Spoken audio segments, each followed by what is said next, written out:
Assalamu alaikum. It's my pleasure to be part of this journal club again. I hope you will find this interesting and it will trigger a new research idea. The title is Intracanal Metformin Promotes the Healing of Apical Periodontitis via Suppressing Inducible Nitric Oxide Synthase Expression and Monocyte Recruitment by Wang et al. And his group from Taiwan, published in GOE 2019. The aim is to examine if metformin has an effect on in-nose expression and monocyte recruitment, contributing to therapeutic effect on apical periodontitis. And I will elaborate more about the highlighted words in the coming slide.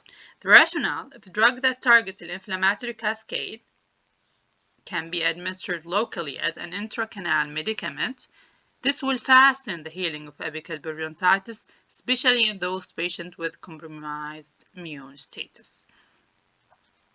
Let's explain certain concepts and elaborate more about the highlighted keywords before moving to the study. So metformin, as we all know, is the first line of treatment of type 2 diabetes. And in addition to its hyperglycemic reduction efficacy, proven to have anti-inflammatory activity. And recently, it proposed to be promising in treatment of LPS-related disease, among which apical periodontitis. Monocyte is the targeted cell in this study, and among the targeted biomarkers is the inducible nitric oxide synthase, which is an enzyme that stimulates the production of nitric oxide and inflammatory mediated, responsible for the tissue destruction after injury. The other biomarker is CCL2, which is a chemokine that attract the monocyte to the site of injury. And what's expected that metformin will negatively affect and reduce the amount of these biomarkers, leading to less monocyte recruitment to the site of injury and thereafter less tissue damage. And to have a clear idea to what happens in apical periodontitis when bacteria have its route through the canal to the apical area, the LPS of the bacteria will bind to the toll-like receptor on the monocyte, triggering the expression of in-nose by the nucleus, which will increase the production of nitric oxide, that will increase the production of CCL2, the chemokine that will attract more monocyte to the site of injury, which will produce again more nitric oxide, more tissue destruction, and therefore apical periodontitis will result. So if metformin can modulate this cascade of events, faster healing of apical periodontitis and less tissue damage is expected, and that's what they are aiming to study in this study.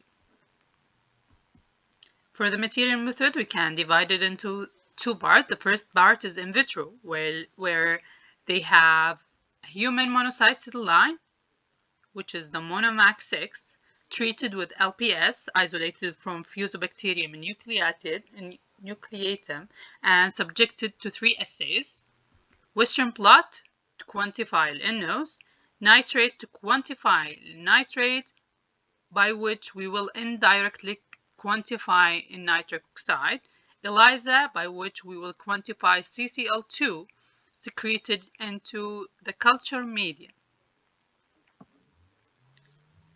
And by quantifying this biomarker, we can quantify the amount of expected tissue damage whenever we have metformin or we have no metformin. For the second part, they have 20 rats in which they induce apical periodontitis bilaterally in the distal canal of first mandibular molar for 4 weeks. After the 4 weeks, they initiate root canal treatment.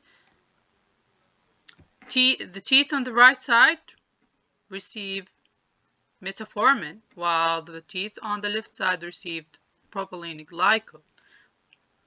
The intracanal medicament lived for 4 weeks, after which the rat sacrificed, the mandible sectioned,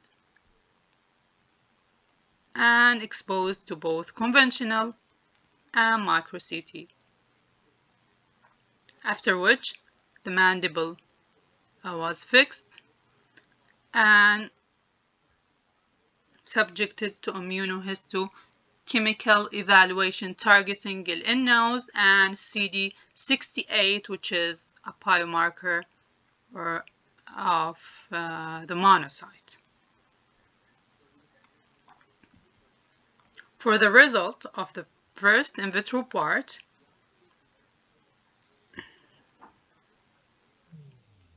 the result of the 3 assays were quite similar.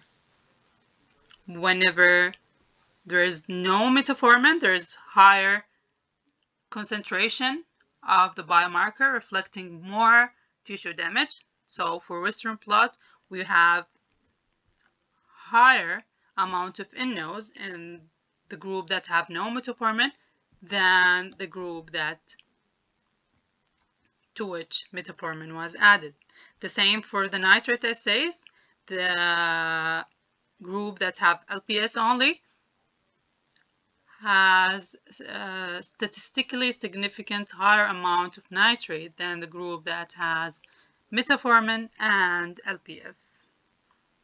The same was also true for the ELISA, where CCL2 were significantly higher in the LPS group than in the LPS metformin group. For the ex vivo part, the size of the lesion in both conventional and micro CT were significantly larger in the group that has no metformin, almost double the size of the lesion than the group that has metformin.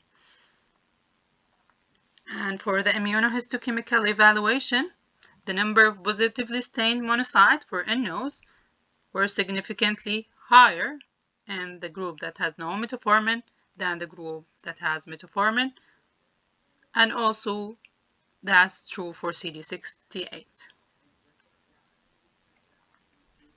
This is the radiograph illustrating the periapical radiolucency size in both control and metformin treated group and 3 rats.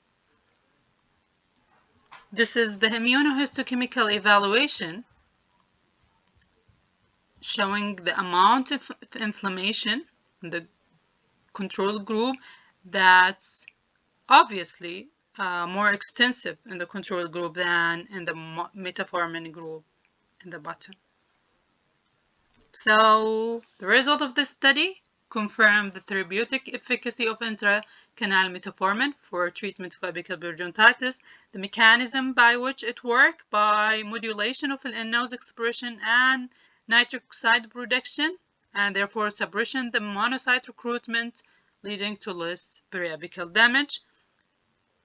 So metformin is a promising candidate root canal intracanal medicament for modulation of the host response because of its beneficial effect on monocyte. And thank you.